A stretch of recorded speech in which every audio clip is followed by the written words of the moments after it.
An author writes for many reasons.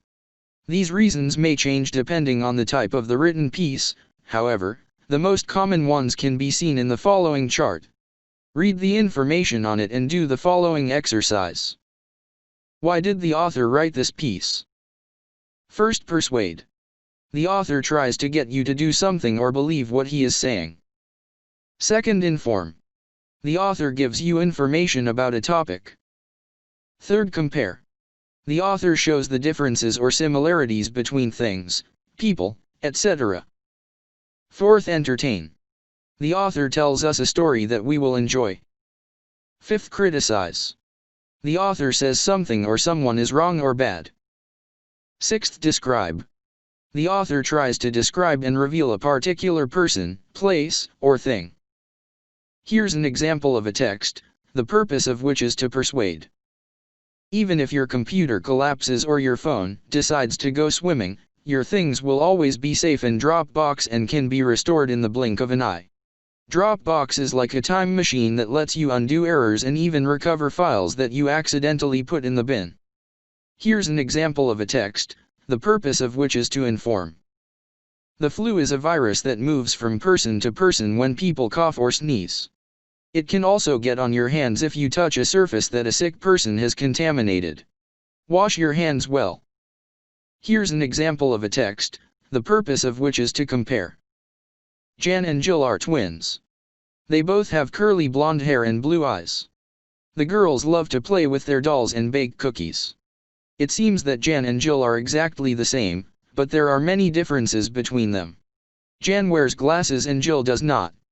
Jill likes to read books when Jan would rather watch the movie. Jan likes cheerleading and dancing. Jill likes to play softball and soccer. Once you get to know Jan and Jill, it is easy to tell them apart. Here's an example of a text, the purpose of which is to entertain. I took my dog, Max, for a walk today. It was so hot and we walked a long time. When we got home, Max jumped on the hose. Oh no, I said. The hose started to spray. Water was everywhere. Max, I am all wet, I said. Woof, woof, said Max. He was all wet too. Now we need to stay outside until we're dry. Here's an example of a text, the purpose of which is to criticize. In the Tall Grass is the third Netflix feature film Stephen King adaptation, Gerald's Game, 1922. It turns out to be a terrible film and so boring.